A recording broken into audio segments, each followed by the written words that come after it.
providing the seeds for 90% of the world's genetically modified crops, Monsanto is a world leader in industrial agriculture.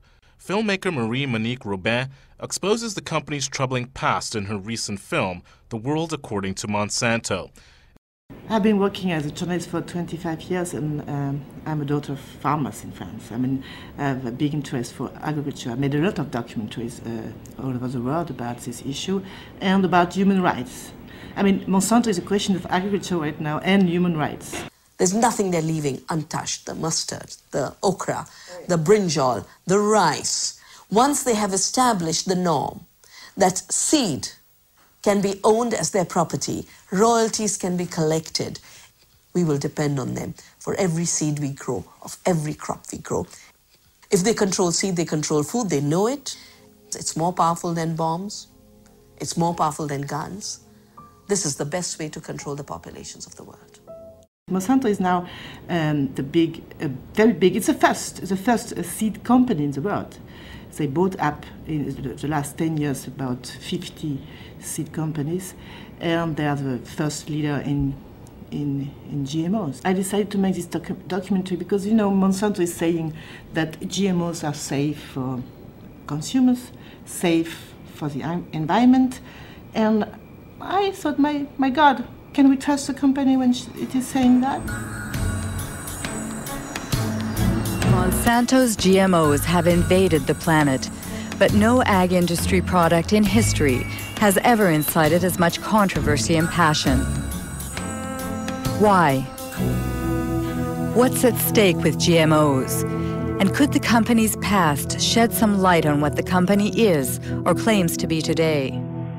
Monsanto has been created, you know, at the beginning of the 20th century, exactly in 1901, in Missouri, in St. Louis. It used to be a very big chemical company, and they made very nice products like PCBs, for instance. What I could reveal is that Monsanto knew from the very beginning that these PCBs were very toxic, and that's so toxic that they are now forbidden, you know. And but Monsanto concealed the data. So there is a very interesting internal file which is declassified now, which says, "We can't afford to lose $1 of business." I think this sentence is a very good summary, you know, of their practices. Terry was my baby brother.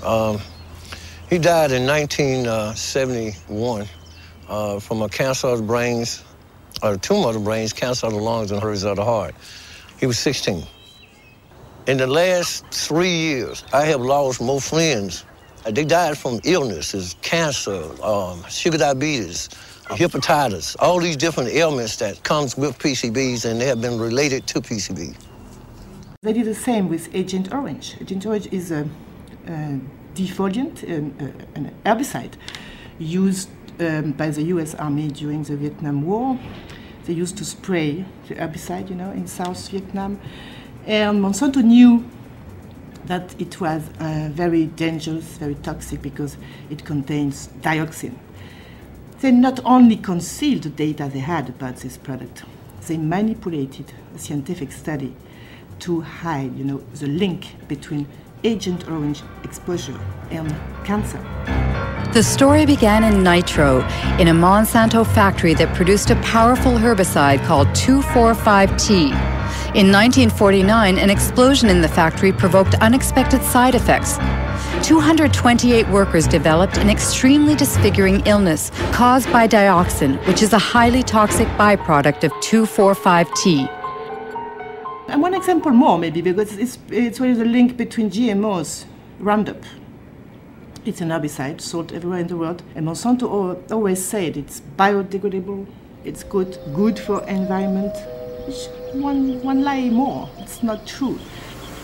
Today, Roundup is sprayed all over Paraguay by plane or mechanical spreaders driven by unprotected farm workers.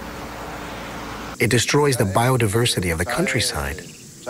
It brings death, poverty, and illness, as well as the destruction of the natural resources that help us live.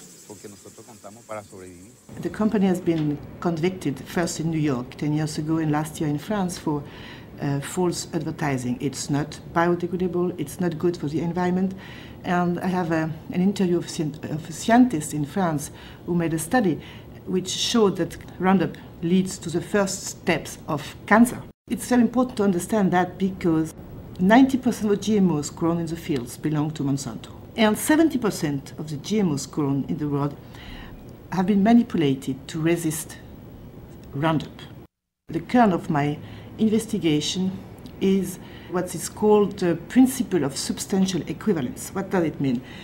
It means it's a principle that a GMO is supposed to be similar to its conventional counterpart. This principle of substantial equivalence was not based on any scientific data. And the person who tells it in front of my camera is not everyone. I mean, it's James Mariansky, who used to be the chief of biotechnology in the FDA. And he recognized that this principle wasn't based on any scientific data. It was based on a political decision taken by the White House to push biotechnology in the world. Yeah, and I would say, quite frankly, we have no complaint about the way USDA is handling it. They're going through an orderly process. They're making sure that as they deal with these new things, they do them properly. And now, if we're waiting until September and we don't have our authorization, we may say something different. Call me. We're in a dereg business.